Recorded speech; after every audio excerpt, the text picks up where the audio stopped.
Hello, everyone. It's time to eat, drink, and be merry with your hosts, Lisa and Nancy.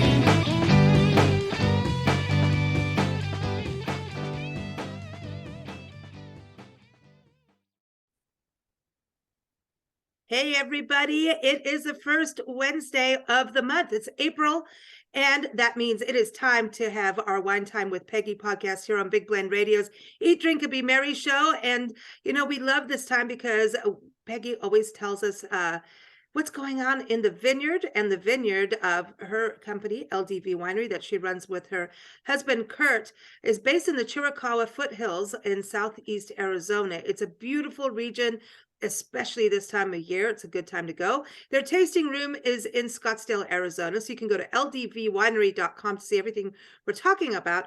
But we always get to hear what's going on in the vineyard, which is really fascinating. She teaches us wine terms that Nancy and I never know what is she talking about. There's big words.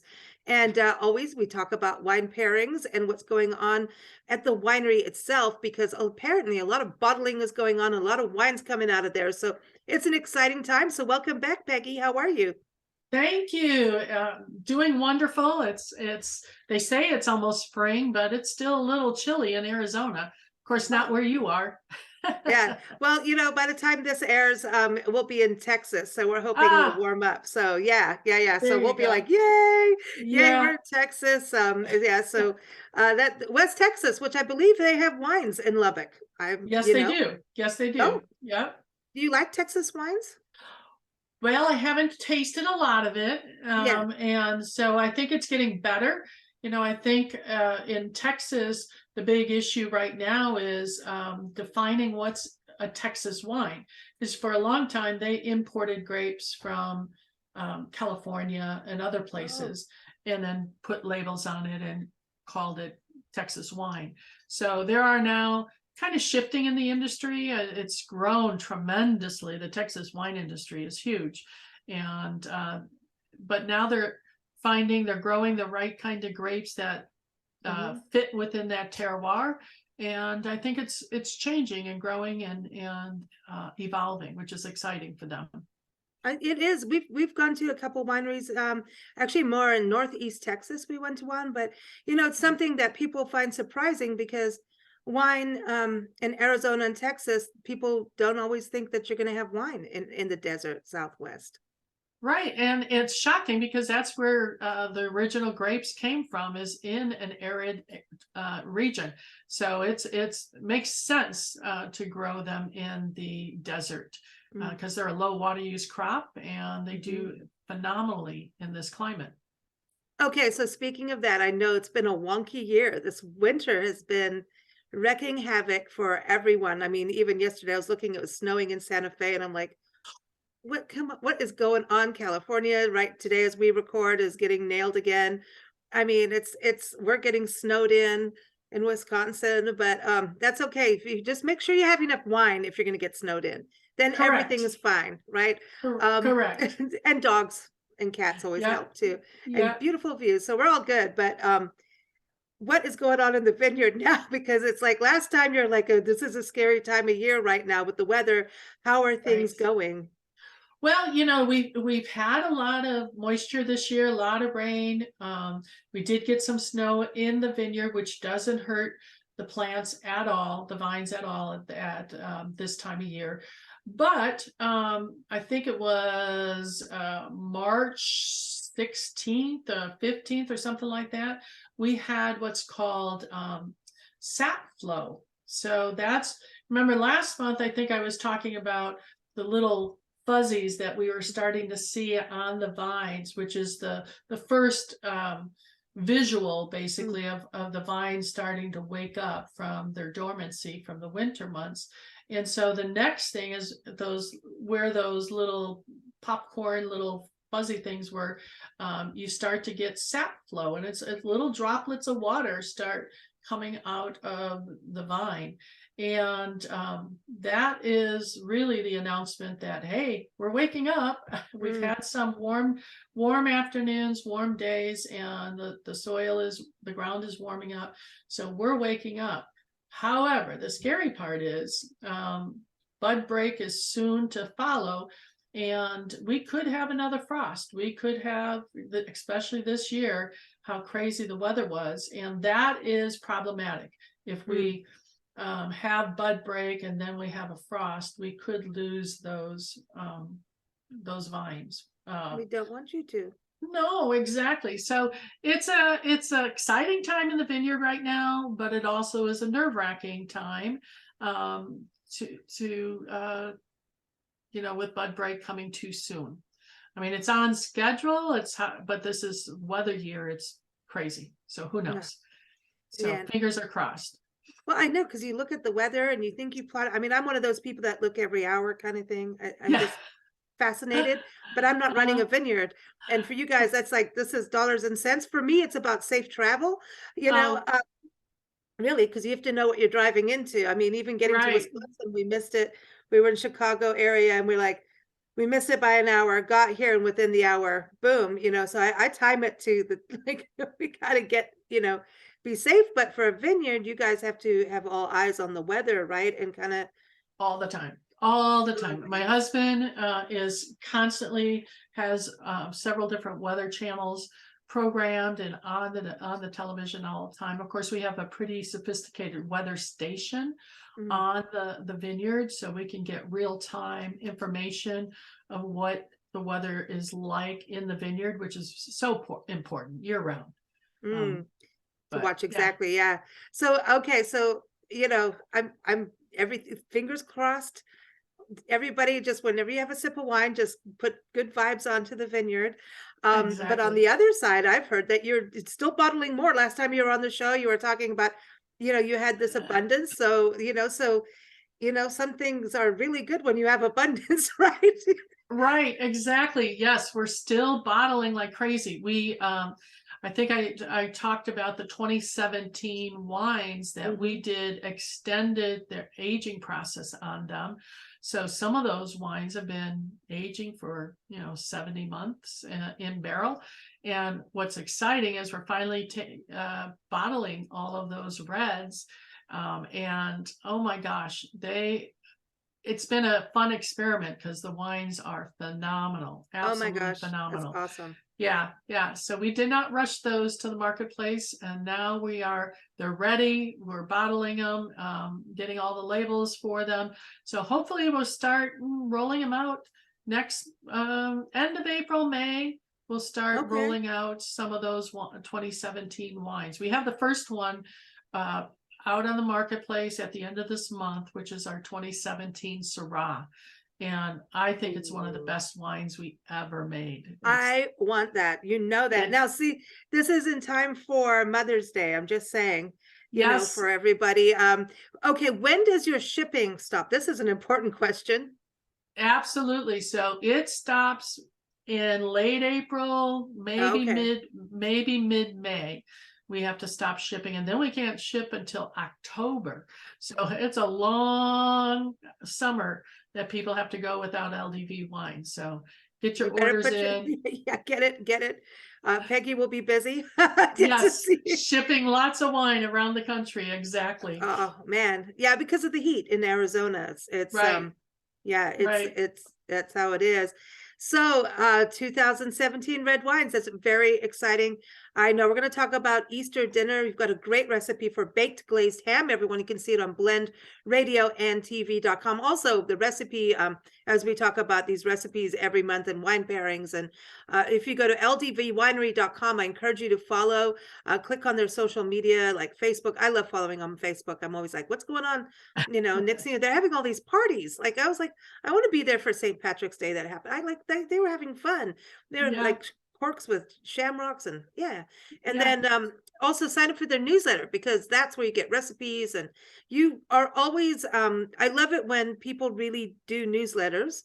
I appreciate a well-crafted newsletter where there's actual information and not just buy now for a discount. I really appreciate that you actually help people, with recipes, wine pairing tips, and obviously keeping us informed of event news and everything. But I think it's important to stay educated if you're going to enjoy wine, to learn a little bit more about it. So I love your newsletters. Thank you. Thank you. I appreciate it. That's how we enjoy wine. We're always learning, even though we own a winery, we're always learning. And so when we visit a winery, we want to understand, their place, why they chose their place, and why they're making the wines that they are. So that's what we enjoy. So I'm hoping that's what we're trying to put out in the world of the things that are important to us. So Speaking of learning, you and Linda Kassam, taught Nancy and I about corn dogs and wine. So it was National Corn Dog the other day. And so here we are on our big daily blend show. We got the giggles. We're telling everybody. Peggy and Linda says, go wine pairing with your corn dog. Well, see, I would never have thought that. I always thought you had to have the most expensive cheese for your wine pairings. That's what I used to always think. I could tell you about how to pair with potato chips, and I'll talk a little bit about deviled eggs, because a lot of people make deviled eggs for Easter. Yeah, what do you do? Yeah, what do you do? So with we'll talk about that. It depends on how you make them. But I wanted to start off with my term. Yeah. Earth Day also is in April, and a lot of people celebrate Earth Day, but they really don't know the history of it and why it's very important to us at LDV. If you I'm old, and so I remember the first Earth Day, which was back in April 22nd, 1970. And if you remember the time, that was before the EPA, that was before the Clean Air Act, it was before the Clean Water Act that we had nationally.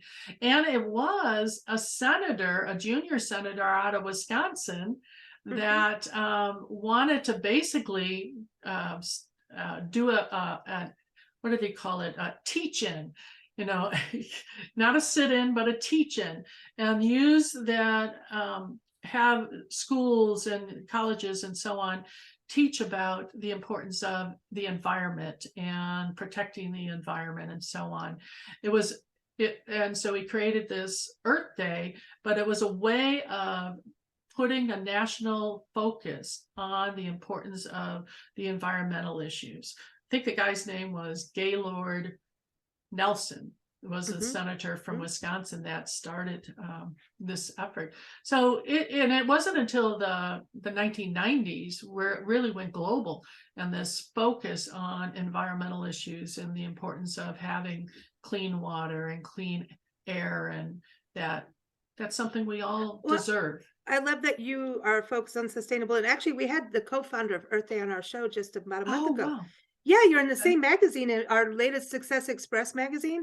Alan Trachtner, he was one of the co-founders and starters of Earth Day, and he's running a whole different initiative. It's plastic-free packaging for entrepreneurs. And I'm like, Peggy's plastic-free. She's got bottles, man, and she's got bottles. Well, it's true, but as being agriculture, and actually, we're recording this on Agriculture Day, which is interesting. And I'm really passionate about this, Nancy and I both, about people. And we need to bridge this gap between people eating and drinking what comes from being grown and what's going on in actual farming. And I always tell people, farmers are scientists, and they are watching more about water consumption than what we do in our house. How many people brush their teeth leaving the water on? You know what I mean? Right. So let's talk about that with you because you are farmers. How much you look at that, because you have to be sustainable in your business, and your grapes.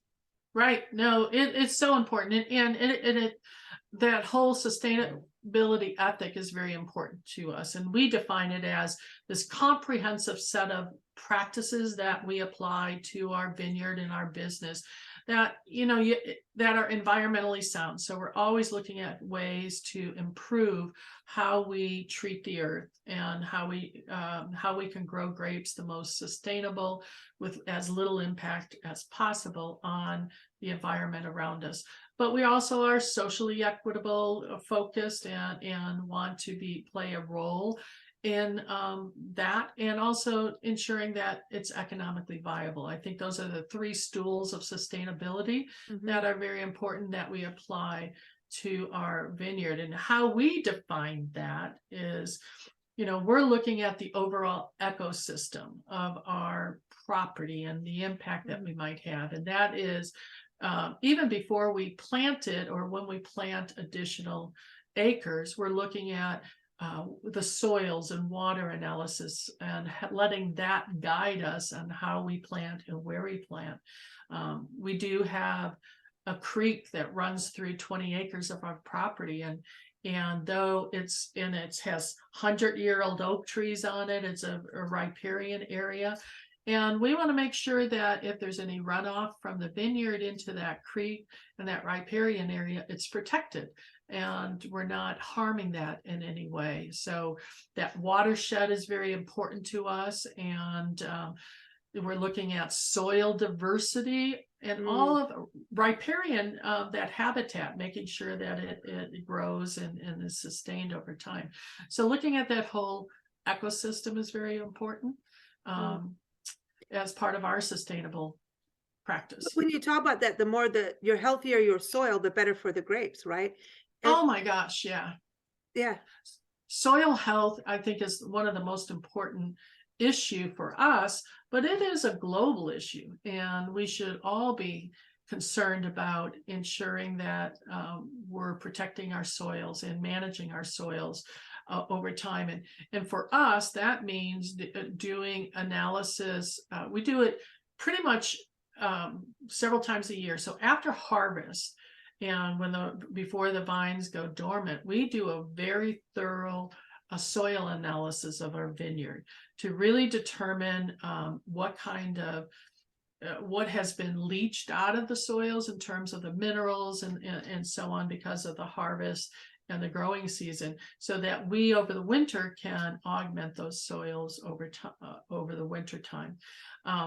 But during the growing season, we start testing monthly to determine the health of those soils, because that is number one to us, is maintaining that soil viability, and so that we can add whatever minerals or so on through the irrigation system during the growing season. To us, soil management, including erosion control, is important as much as water and water quality. Exactly. Yeah, because that's going to change everything. The soil, going back to the soil, I think when you say erosion, I think that's really important when people also understand the deserts have flash floods. There's a natural occurrence, but then also how you do your property through xeriscaping and putting the right drainage in the right places can really benefit your plants. Like when it starts to rain, that should be a yippee in some ways, right? I know that you have to make sure the clusters don't get too moist amongst each other, right? I remember talking about that with you. But having natural water is a really beneficial thing, Absolutely. There's nothing like Mother Nature's water on a vineyard instead of just irrigated water. But the way we selected our property and the soils on our property, and the way we laid out the vines, so that there is such a nice, easy slope that goes to the creek side that I had mentioned to you. So we don't have this flash flood of water that comes through our property, because we laid out the land and monitor that very effectively. So after one of those huge monsoon rains in the summertime, we can get in our vineyard in a half hour, because the soils have soaked it all up, or it's drained very gently off the vineyard. So it's just careful farming, and thinking those things through is critical. I think that, and you can taste the difference too, right? It's not just about it's I don't think it's people think chaos management, no, it's about really putting your stake in the ground, literally, right? You have a lot of stakes in the ground. But also it's like, if the soil is good and the water is clean, the taste comes through. It is a huge difference, It is.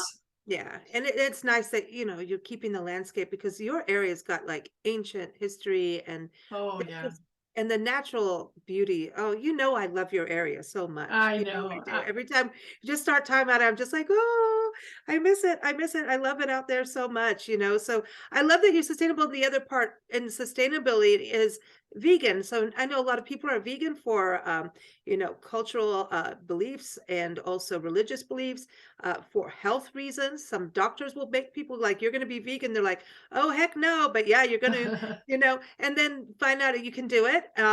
But you're also vegan wine. And I think that's what people go, well, isn't it vegan just because, but a lot of people are vegan because of the environment. Right. So I think we Right. should touch on that, speaking about sustainability. Absolutely. And it's not just how you make the wine. And we've talked about that, putting additives in the wine that might be products or not plant-based products that you might be adding to your wine. But it's how you grow your grapes or where you get your grapes. Because we don't even use manure in our vineyard. Because if you use manure in the vineyard, it will have some of that trace left in the grapes and ultimately in the wine. So we don't even do that. So we're very careful on what we put in the vineyard, because it will translate to how the final product, which is the bottle of wine. And we don't do any of the additives that to clarify the wine, like egg products or proteins that you add to the wine to help clarify it. We don't do that because in our opinion, what sustainability means to us is from grape to glass, that entire process. And so we're very careful on what we add in the vineyard, and also in our winemaking style is very important to us. And you're bottling because you like cork. We like cork, natural product, but we also have even our packaging that we ship our boxes in. We don't use that styrofoam kind of wine packaging. It's 100% biodegradable materials that we ship in, and we're very careful in our winery on recycling and what we use to minimize our impact on the environment. It's important. I love this because it's really something we all have choices as business owners and regular people. Do we buy this or that? And it's a choice that we can make. And I think if you want to make severe impacts in what is happening in the world, you can vote by your dollar. Really? Absolutely, you can. Absolutely can. We're not getting into campaign contributions, but that's a whole other show we don't want to do. But I'm just saying you can vote if you want change. It is about what we personally make choices for. Like if you want to be vegan, then buy vegan wine and buy from a company that is making wine that is, the full package. So that's something that as you do things, you always go, is this sustainable or not? Is that like kind of the Q&A that you look at before you do things in the winery? Yeah, absolutely, it is, and we're always conscious about our sustainability ethic. But we're also making a product, and we're also trying to produce the highest quality wine as possible, and thank goodness we're able to do that as well as be sustainable. However, we are not organic. Certified, and that's one of the other terms. I think people need to know what the definition of sustainability is, which is the way it's what we do, trying to protect the environment in our little way. But organic really is going maybe a step further in terms of ensuring that everything that they do, even the additives they may be adding to the wine, are organically grown, or the things that they're adding to the vineyard are organically grown, and they're free of any GMOs or sulfites or preservatives, and which we do add sulfites to our wines, and sulfites appear all around us, obviously, but we do it because we want our wines to last and sit on a shelf. And see, now you don't need to put sulfites in for Nancy and I. Yeah, because you're going to drink it right away. No. Yep. Just But teasing. that's something our wines are ageable, and it's very difficult to do that without having a preservative in the wines. But we're careful on how much. We're lower than the national average for sulfites in wines, but we do have them. And then there's a term, biodynamic. You might have seen. I was going to ask you about right? that. Yeah, that is, which is everything that organic is, but it takes it a step further. I mean, they're biodynamic agriculture is really focused on soil health, like we talked about, but they really just take it a step further in their planting schedule. You know, how they plant or when they plant is tied to the lunar cycle. And so they believe that if you are really connected to Earth and the lunar cycle, how it impacts the Earth, it'll improve the agricultural health of whatever you're growing. So biodynamic kind of takes it a step further, related to how you plant and when you plant. And they bury things. They bury things like horns and stuff like that, as a way to increase the nutrients in the soils, I believe. There's that, and it's like it goes also like, you know, planting by the moon and all kinds of. It's a whole trippy deal. It's well, it goes back to ancient practices too, which I find it's interesting, you know. I want to go back to the word sustainability, because I think it's such a crucial word. And, you know, when you say sustainable or sustainability, first thing people think is the environment, which is really true. But what to take it in full context too is, if you're going to have a business, you need to be sustainable. So you're there, you know, someone buys into your wine club, you need to be there to have the wine get delivered at, you know, 3-4 months, you know, whatever. And sustainability goes hand in hand. It's about sustainability of the environment, is sustainability of us as a human species that is coexisting with all these other things on, you know, animals and birds and things on the planet. So I look at it as this, I mean, it's all one, it's all connected, right? So yeah, sustainable is huge. It's a huge word. Yeah, and it goes, for us, it goes to our, how we treat our employees and people in our community, and that we're connected to them, and it's tied to our financial feasibility of us being able to be here generation after generation, still producing a great quality product, as well as maintaining the environment where our grapes are grown, and that we're continuing to be able to employ people in a socially responsible way, that they have a living wage is important to us, that type of thing. So it's much broader than just the land. It's our philosophy on how we do business, I think. Tell everybody about your logo again. Yeah, and so it is really embodied in our 3 circles, which is part of our logo, and our tagline, Earth's fruits come full circle. So everything goes back into the land. So and it's honoring the past, the present, and the future. So it's very important to us.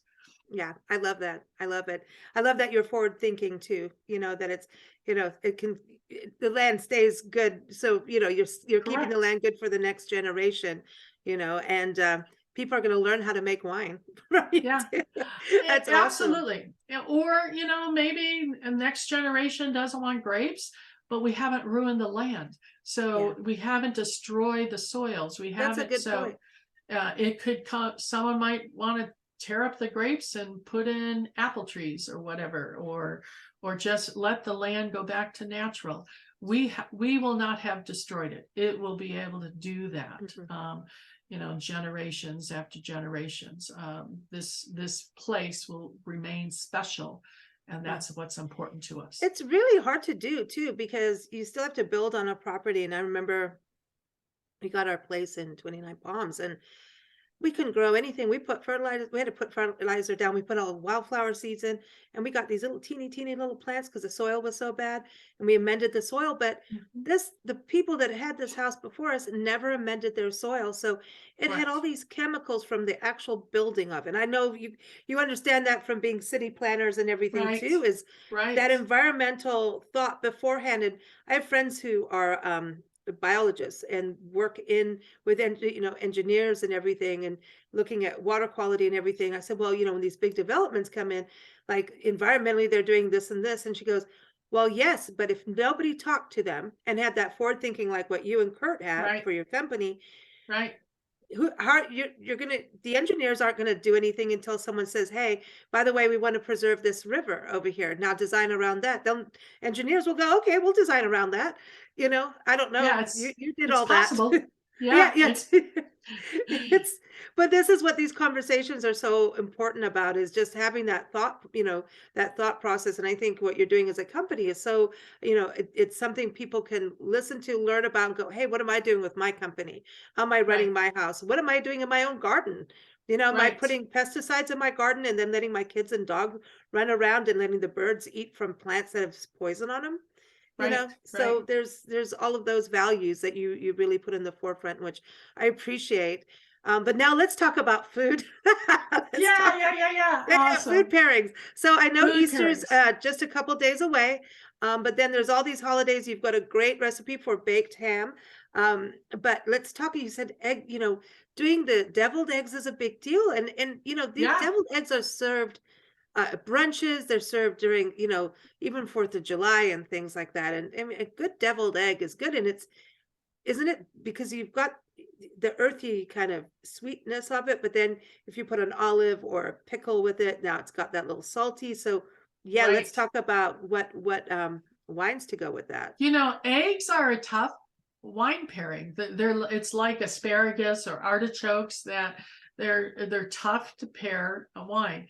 If you're going to choose an all around wine to go with an egg kind of dish, deviled eggs or eggs Benedict or something, go to your favorite Mm, champagne or cava or yeah, prosecco. yeah. That's like the go-to. Okay, that's the basic. If you're going to brunch on Easter and you want to do eggs Benedict, that's probably what you should drink with it. But or some kind of sparkling rosé would be a nice wine.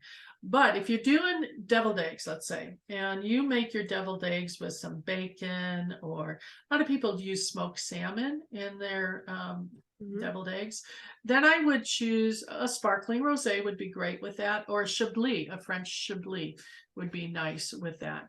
But if you're the kind of person that likes to put herbs like dill in the mixture, which is Hmm. very common, or you mentioned earlier the salty olives or some kind of a pickle or something like that that adds that saltiness to the deviled eggs, then you want to go maybe with a Sauvignon Blanc.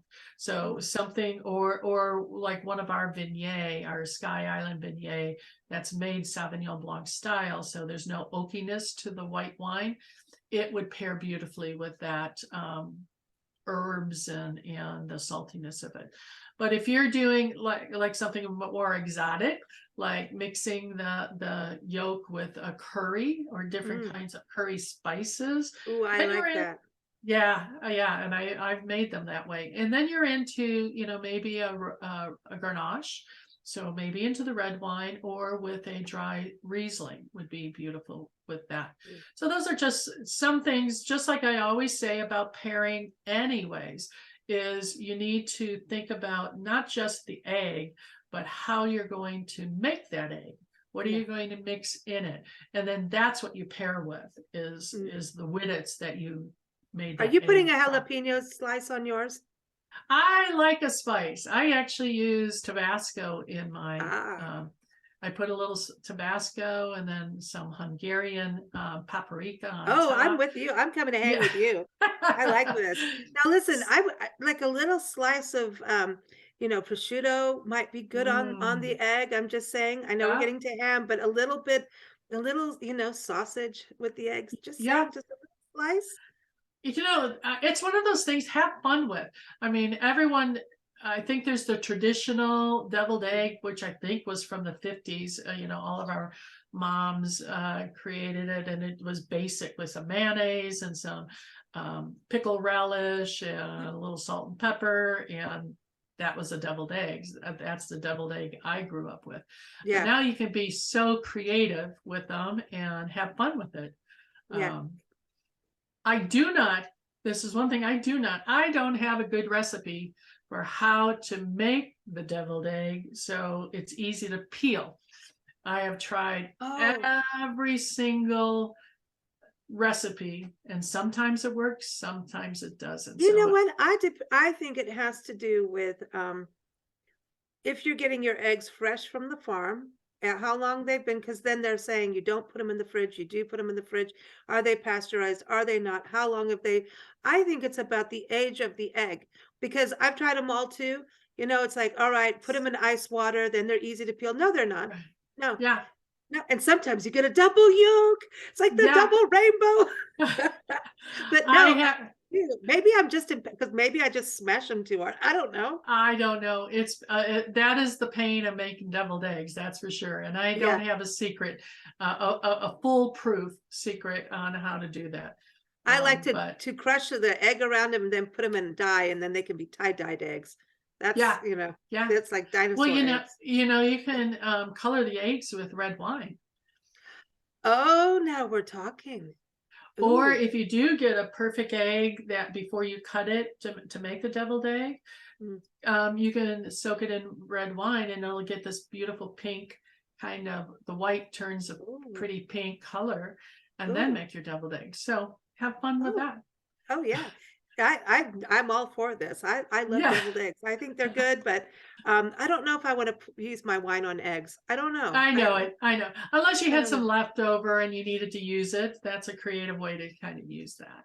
So no, mine is just enjoy it. Sip it while you're making the eggs, because you're going to need them. Because every time you mess up the egg, you go, okay, that's a new drinking game. Take another sip every time you mess up the egg. So the glazed ham, the baked glazed ham, I think that's iconic. And this is for dishes. I mean, this is Thanksgiving, Christmas, and just whenever. I mean, do people make ham anytime that they? I mean, it's a Sunday. I think it's a Sunday supper kind of.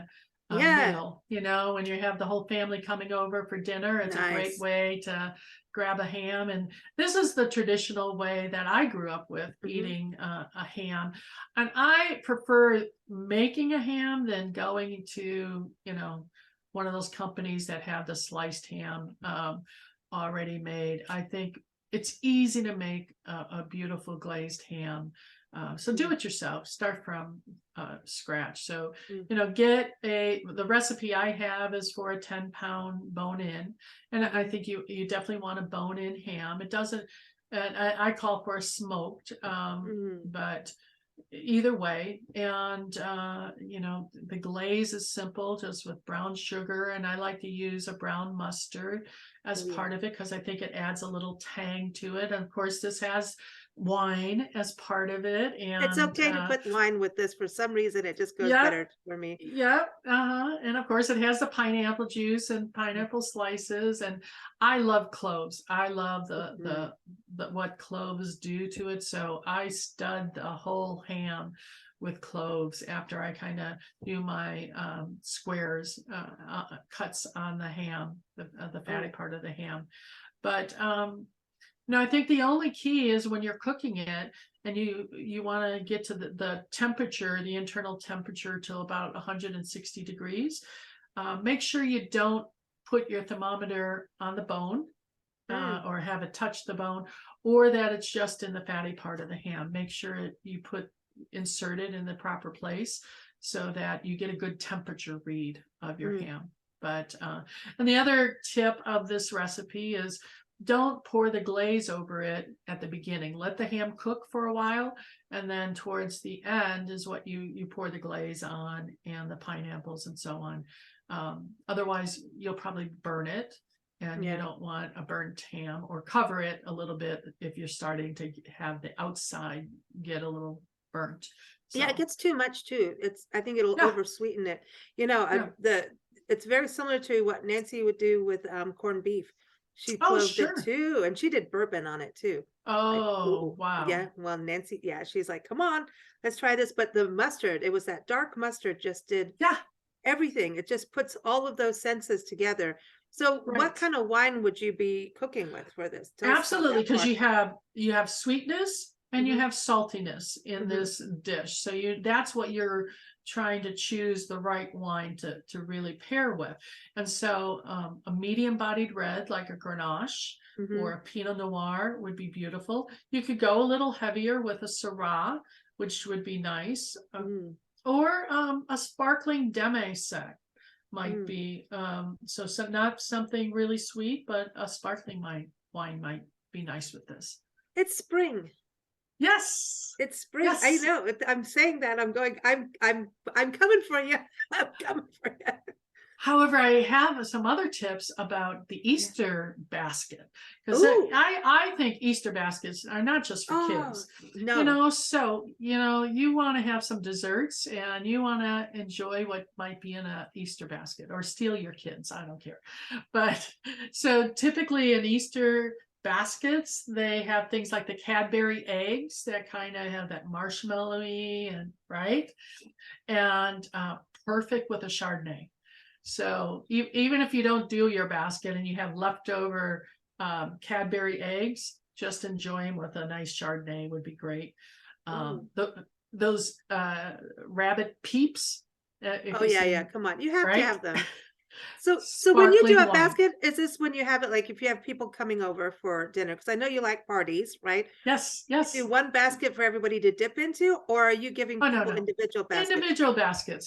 People don't like to share things like Oh, that. Yeah. because well, if you bring, there could be a fight, and we don't want a Yeah. food fight because you worked hard on the No. ham, and those Right. eggs are too tempting for a food fight. I'm telling you. Exactly, exactly. No, so they get to take home their chocolate bunnies and enjoy with a nice glass of rosé, or that chocolate Ooh. candy that might be in there with a Zinfandel or a Petite Syrah.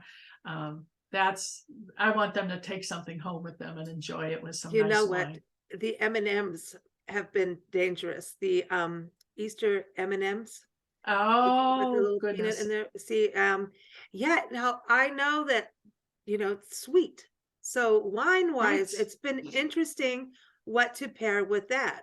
So I right. have done it with like a Malbec because listen, Oh it's yeah, cold, and it worked. It worked. It yes, worked that for would me. work. Yeah, Yeah. that would work. Yeah. Absolutely. With a Yeah. little chocolate and as well as the nut. Absolutely. The other thing on holidays, or people prepare desserts for Easter or whatever, cheesecake is a Yes. fun thing to try to pair wine with. So if it's a plain cheesecake, you might do a sweet Riesling with that Mm. cheesecake. But then again, think about what is over the top of it. Are you going to smother it with strawberries? Are you going to have some kind of blueberry compote over the top of that? Then you might want to change the type of wine that you pair that with. Mm. And Cheesecake is a really good idea, though. yeah, And strawberries are in season now too. and strawberries are in season, so Mhm. definitely have fun with that. And then the other two desserts, typically this time of year, carrot cakes. A lot of people, I have a Bring wonderful it. recipe for carrot cakes with Oh, a buttercream frosting on it. It's just wonderful. So with that, I would choose a German off dry Riesling mhm, for that. You don't want something too sweet because that's a little bit sweeter and it mm, has some spiciness to it. But mhm. carrot cake, I haven't had one in a long time, You but know that's what took me out of being vegan, right? Was a carrot cake. oh, was it really? Seriously, I'd been vegan for so long, and then I didn't do well with it because I started eating packaged vegan thing, and that didn't do good. Mm. But eating whole foods that you cooked yourself, I did really, really well. My body was healthy and everything. And I this is back in my music days, and I'd finished a gig one night, and there was a wedding that had been going on, and one of my music friends, they're like, "Hey, nobody ate the carrot cake," and we just looked at each other and we're like, "Bring We're it." in. We Yeah. ate the entire cake between us. We had wine, but we were like, I'm like, I've been missing out, and it's only because really the eggs and Right. cream It wasn't like we Right. were eating a hamburger or something. No. But I would, that's it. I'm out. I'm Yeah. out.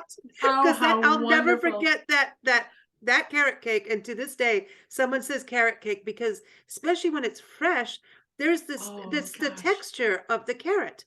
It's like It's this, oh, yeah.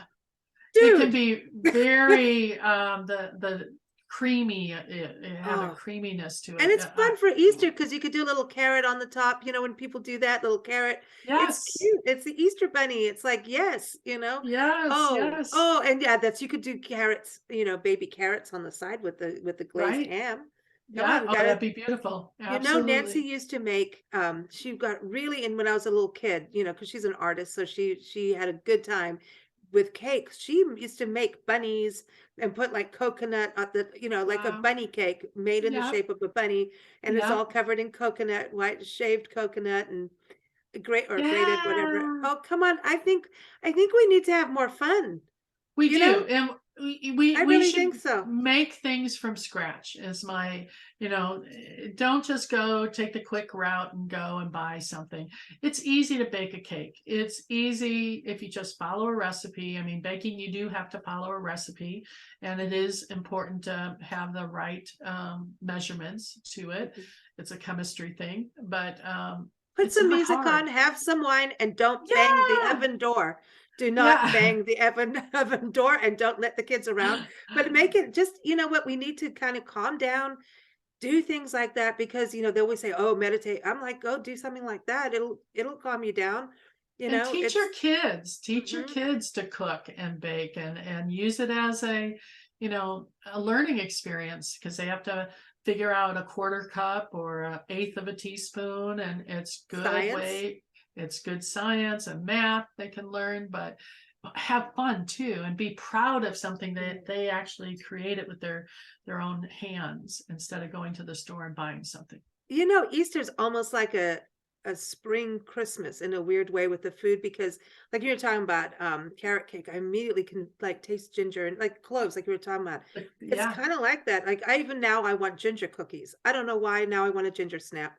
What do you do with that for a pairing? Ooh, that's hard. Yeah, that's a hard one because of the ginger and so on. But Champagne.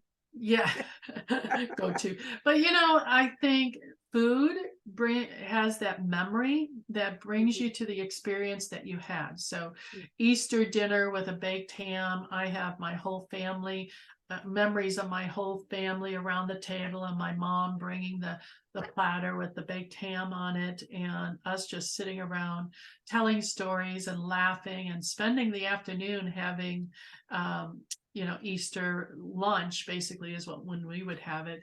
And it's just wonderful memories that food and mhm. wine really create for people. And I want people to slow down since and spend some time with people they love and share some food and great wine.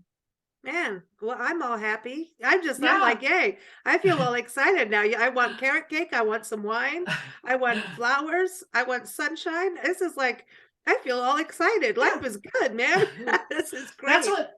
what spring is all about, that renewal. Absolutely. Absolutely. I know renewal and rebirth and all of that. So I everyone, please go to ldvwinery.com. Like I was saying, get their newsletters, follow them on social media. Peggy is here every first Wednesday here on bigblendradio.com and keep up with us there too. So, and of course, her recipe, you can go on blendradioandtv.com for that too, for her glazed ham. But thank you so much, Peggy. It's been super fun. Thank you. It was fun. We'll see you again next month. That's right. Hey, we'll be in May. Oh, the month of mothers. I love it. Yeah.